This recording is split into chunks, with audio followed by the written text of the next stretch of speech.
मला साखरेशिवाय चहा प्यायची सवय नाही. How to say in English.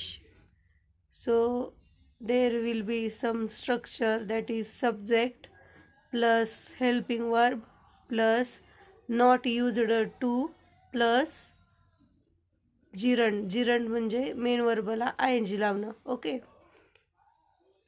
Not used टूचा मिनिंग मराठीत आहे ची सवय नसणे. ओके. सब्जेक्ट म्हणजे करता. हेल्पिंग वर्ब म्हणजे जे ॲमिजार वगैरे आपण वॉज वेअर लावतो ते हेल्पिंग वर्ब. तर आता माझं वाक्य काय होतं, मला साखरेशिवाय चहा प्यायची सवय नाही. तर सब्जेक्ट काय आहे, मला. मला म्हणजे इंग्लिशमध्ये आय. आता इथं हेल्पिंग वर्ब लावायचं आहे. आहे आहे आले. आहे म्हणजे प्रेझेंट आहे. मग आहेसाठी आयच्या नंतर काय येणार, ॲम येणार. I am. Not used to स्ट्रक्चरमध्ये आहे तर नॉट युज्ड टू लिहायचा. ओके. ची सवय नाही. मग जिरंड आहे. जिरंड म्हणजे मेन वर्बला आय एन जी लावलेलं.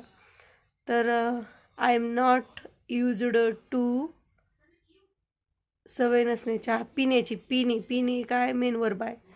मग पिण्याला इंग्लिशमध्ये काय म्हणतो, ड्रिंक. ड्रिंकला आय एन जी लावलं, drinking. I am not used to drinking काय, चहा. सो चहासाठी काय म्हणतो आपण, tea. I am not drinking tea कशाशिवाय, साखरेशिवाय.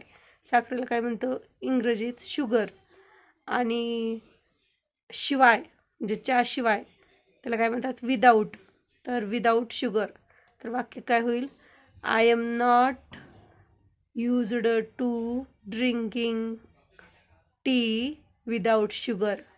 what will be sentence, I am not used to drinking tea without sugar. Okay.